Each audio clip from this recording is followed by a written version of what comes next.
안녕하세요. 소프리짬뽕 알뜰 세트입니다. 아주 옛날에 진행했던 다나와 홈쇼핑에서 다나와 쌈을 소개한 적이 있었는데요. 방송 중 넌시눈이라는 사람이 테이블에서 오줌 쌌다는 게 레알이라는 카톡을 보내고 술 사줘라는 카톡도 보내는 게 생중계되기도 합니다. 주작 같아 보여도 재미가 있는데요. KBS에선 북한을 취재한 적이 있었는데 북한인은 NBA 팀인 포틀랜드 옷을 입고 있었습니다. 그러자 NBA 팬인가요? 라고 물어보기도 하고 포틀랜드에 대해 들어봤나요? 라고 물어보자 들어본 적 없다는 대답을 듣기도 하고 미국 영화나 음악을 듣거나 본 적 있나요? 라는 질문에 아니요 라는 대답을 듣고 페북이나 트위터, 인스타그램에 대해 들어봤나요? 라는 질문에도 전혀 못 들어봤다는 대답을 듣고 떠납니다. 그 북한인은 취재진을 향해 이렇게 매서운 눈빛을 쏘기도 했습니다. 어떤 분은 외식하는데 우리 엄마가 내 친구도 밥 같이 먹자고 부르라고 해서 불렀는데 진짜로 와버렸다며 이거 눈치 없는 거 아니냐는 질문을 올렸는데요. 많은 사람들이 오라고 하시지 않았냐며 친구 입장에선 친구 어머님이 부르시니까 오겠지, 그냥 네가 말을 전하지 말지 라고 친구 편을 들었고 글쓴이는 가도 눈치 없는 거 아니지 휴 다행이다 라며 기출 변형임을 보여주기도 합니다. 이번엔 이렇게 눈치 없어서 레전드가 된 사람들을 두 번째로 모아봤습니다. 그럼 한번 볼까요? 첫 번째는 눈치 없는 전남친입니다. 2017년쯤 페북에 올라왔던 글인데요. 전남친 중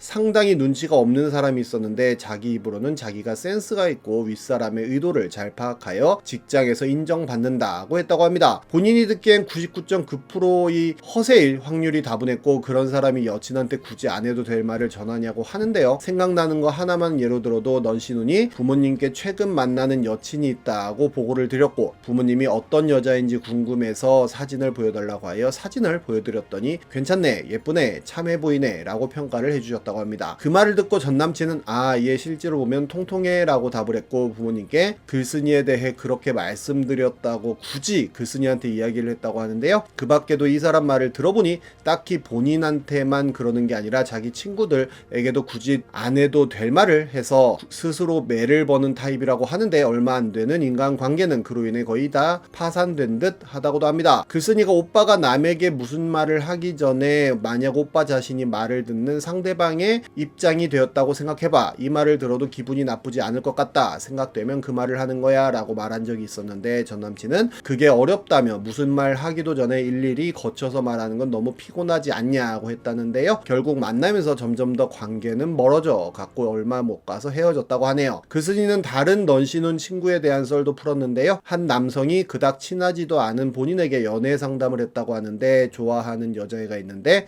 이렇게 고백하면 좋을지 글쓴이에게 물어봤다고 합니다. 누구누구야, 너는 예쁘지 않지만 너의 착한 마음씨에 반했어, 우리 사귀자 라는 이야기를 듣고 목이 뻣뻣해지고 대국민 담화가 왔다는데요. 뭐하러 너는 예쁘지 않은 이라는 사족을 붙이냐고 그 말은 좀 빼라고 열변을 토했다고 합니다. 그랬더니 그 친구는 나는 여자의 외모에 혹해 여자를 좋아하는 속물이 절대 아니라서 그녀가 예쁘지 않아도 좋아한 거다, 이런 나의 순수한 마음이 그녀에게 감동을 줄 수 있지 않을까라며 넌시눈 플러스 답정너의 모습까지 보여줬다고 하네요. 예전에도 그렇게 고백했었냐고 했더니 맞았다고 하였고 결과가 어땠냐고 물어봤더니 주먹으로 맞았다고 합니다. 다음은 눈치 없는 남친들 썰입니다. 2017년 지식인에 올라왔던 글인데요. 본인은 25살 여자고 오늘부터 금요일까지 부모님이 여행을 가셨다고 합니다. 교제 기간도 좀 됐고 며칠간 고민한 끝에 이제 잠자리를 가져도 되겠다는 생각으로 아까 남친한테 전화를 걸었다고 하는데요. 남친은 집에서 쉬고 있던 상황이었는데 전화해서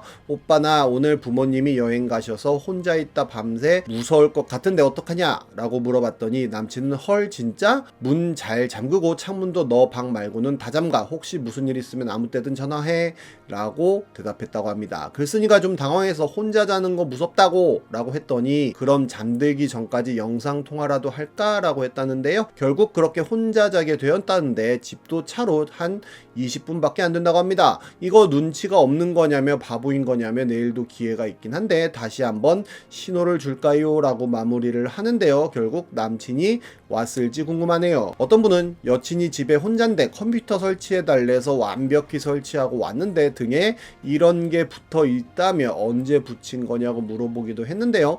눈치 없는 남자 동기썰 역시 유명한데, 블라인드엔 한국철도공사 직원이 눈치 없는 남자 어떻게 꼬시냐며 질문을 합니다. 오늘 갈 때까지 간다 는 각오로 추운 날씨에 크롭티 입고 벌벌 떨면서 만났는데 개 추워 보인다고 호들갑 떨더니 밥 먹고 빨리 가라고 쫓아냈다고 합니다. 눈치가 없는 건지 티 안 나게 철벽 치는 건지 모르겠다고 하는데요. 그런데 같은 날 또 다른 한국철도공사 직원은 궁금한 게 있는데 여자들은 추위를 안 타? 라는 질문을 올립니다. 동기 여자애가 밥 먹자 해서 나왔는데 이 날씨에 크롭티에 무릎 정도까지 오는 치마를 입고 왔다며 진짜 미친, 추워 보여서 빨리 밥 먹고 헤어지랬더니 기모 스타킹 신어서 괜찮다고는 했다고 했다네요. 다음은 조별과제 넌시눈입니다. 글로벌 팀플에 조장이 자료조사 오늘까지 올리는 거 맞죠? 라고 물어보자 한 넌시눈은 근데 본인이 그날 적어둔 게 없다며 그 종이를 한 번만 보여주면 안 되냐고 물어보는데요. 다른 분이 그 필기한 종이를 사진 찍어 보여줍니다. 그리고 오늘까지 다 업로드하고 다음 주에 한번 만나야 하지 않을까요? 라고 물어보고 수요일이나 목요일 어떠냐고 물어보면서 수요일로 확정되는 듯 했지만 그 넌시누는 본인은 약속이 풀로 잡혀 있다며 참석을 못할 것처럼 이야기합니다. 월요일이나 금요일도 안 되냐고 물어보자 그때도 가족 행사랑 이것저것 있어서 어려울 것 같다고 하고 월요일 발표 아니냐며 다음 주밖에 시간 없지 않냐고 이야기하자 그럼 본인을 빼고 만나라고 이야기를 합니다. 그리고 본인 걸 완성해서 올릴 거라고 이야기도 하는데요. 다른 분이 그래도 한 번은 다 같이 모여야 될 것 같은데 라고 하고 조장이 그럼 넌시눈에게 발표는 해줄 수 있겠냐며 자기들이 만나서 정리랑 취합은 다 하겠다고 하자 넌시눈은 한참 대답이 없다가 다음날 아침에야 어제 정신이 없어서 이제 봤다고 하고 발표해줄 수 있냐고 물어보자 본인은 발표만은 진짜 못한다며 거절을 합니다. 자료 아직 안 올린 거 맞냐고 물어보자 어제 집에 늦게 들어가서 지금 정리하고 있다는 이야기도 하는데요. 발표는 어떻게 할까요? 라고 재차 물어보자 자료 올렸다고 동문서답을 하고 발표 어렵냐고 물어보자 발표는 못한다고 못을 박습니다. 그럼 자료 정리해주면 넌시눈이 PPT에 언제만 달라고 이야기하자 본인은 진짜 죄송한데 PPT를 못 다룬다며 본인은 PPT 고자라고 이야기를 하는데요. 결국 조장이 일단 발표는 본인이 한다고 이야기를 하였고 넌시눈은 뭔가 발표 잘하실 듯이라며 좋아합니다. 그날 넌시눈 빼고 만나서 자료 정리하고 PPT에 얻는 것도 다른 친구가 한다고 하자 넌시눈은 괜히 죄송하다며 그럼 응원하겠다는 이야기만 남겼다고 하네요. 이런 무임승차는 정말 없어져야 될 게 아닐까 싶습니다. 조금은 통쾌하게 눈치 없는 분도 계셨는데요. 2015년 넌시눈 며느리의 시어머니 속 뒤집기라는 글이 네이트판에 올라옵니다. 본인은 판이라는 곳을 모르고 살았던 30대 아줌마라며 친구를 만나 주말에 있었던 일을 얘기하다 친구가 판에 글을 올려보라고 해서 글을 쓰게 됐다며 글이 시작되는데요. 1번으로 결혼부터 얘기하면 글쓴이 집이 좀 더 여유가 있고 모아놓은 돈도 더 많아서 본인이 전셋집을 구하고 신랑이 혼수를 해왔었다고 합니다. 상견례 자리에서 예단 예물 얻기로 했고 취업한 지 얼마 안 되는 신랑 예복 명분으로 부모님께서 정장, 구두, 시계를 해주셨다는데요. 그렇게 신혼여행 후 시댁에 인사간 자리에서 시어머니가 글쓴이 정말 시집 잘 왔다며 자기처럼 예단 안 받는 부모 없다며 생색을 내길래 이 사람도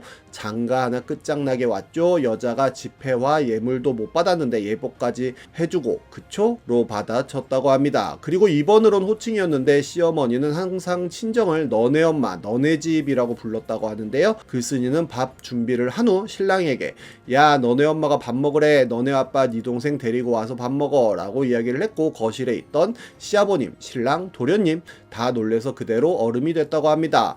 어디서 배워먹은 버르장머리냐고 하길래 매번 올 때마다 살림 가르쳐 주신다고 하면서 너네 엄마 너네 집 하시면서 이것저것 시키시길래 배운 대로 한 것뿐이라고 대답을 했다고 하네요. 3번은 다른 여자들과의 비교를 하고 며느리를 무시하는 것이었다고 하는데요. 누구 집딸 누구 며느리는 예단은 뭐라고 명절엔 뭘 사오고 그런 이야기를 하길래 본인 친구는 시댁에서 억소리 나는 차 받고 누구는 10억 아파트 사주셨다며 또까지 받아쳤다고 합니다. 결국 눈치 없는 건 시어머니였고 가장 좋은 건 이런 거울 치료가 아닐까 하는 생각이 드네요. 지금까지 속풀이 짬뽕 알뜰 세트였습니다.